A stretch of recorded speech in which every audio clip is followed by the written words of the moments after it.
welcome to this event, Sunrise Region that has tamed the wind. That's the theme of the session. And it's a story of last 3 decades, really, over which the southern region has come up very significantly in terms of renewable energy development. And now this has come on the back of a very supportive government policy, a lot of private entrepreneurship, a lot of individual initiative. So that, I think, is a fundamental thing that has characterized renewable energy over the years. If you really see in terms in the south, in wind, over close to 3/4 is in the region, and overall renewable energy about half is from the region. And that's not just in terms of wind, but also in terms of solar increasingly, which have seen lower tariffs, and also hydro, where we have a substantive capacity.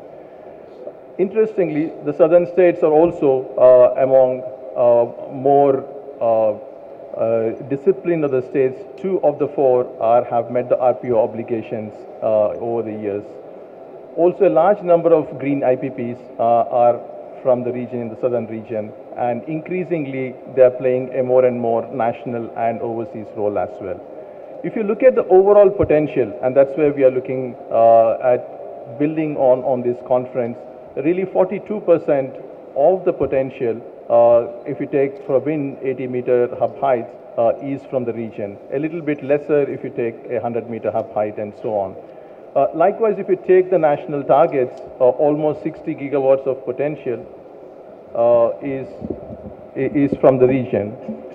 Again, and that is 1/3 of the national potential. So if you look at the overall picture in terms of what we have achieved over the last 3 decades and the potential that there is ahead of us, there is a very significant opportunity for all of us here. So the question today for us is what we as the industry need to do. The 3 things I would believe are fundamental, and in the next 2 days we'll expect to see.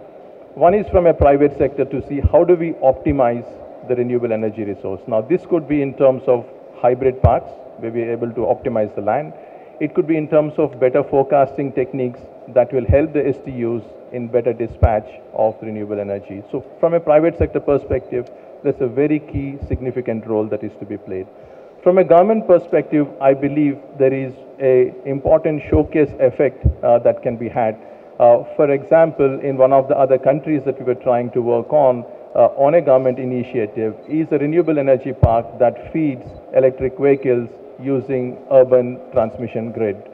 So again, bringing in a showcase project that popularizes clean tech, both in terms of energy production and transport, is a very important government initiative that we could do.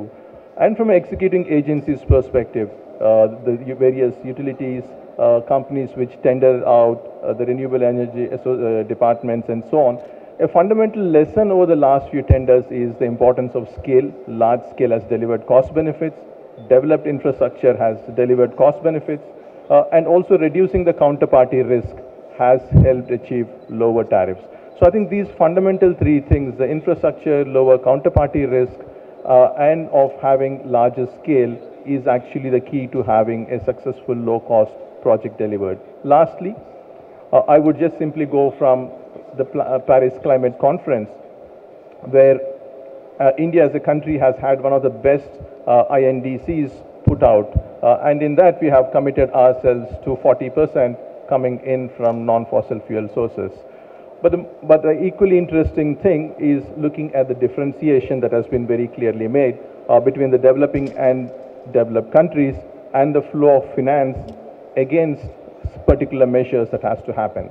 The long and short there is we expect to see a substantive increase in availability of finance, not just of the commercial, but of a more developmental nature that is to come about. And the other interesting part is the introduction of the NPAs, the non-party actors. Essentially, this is the civil society, the private sector, the NGOs, and people like us who will play an increasingly key role and are recognized at this conference in the COP to say these are the institutions who will play a key voice, who will have a key voice in making this change happen. So ladies and gentlemen, thank you very much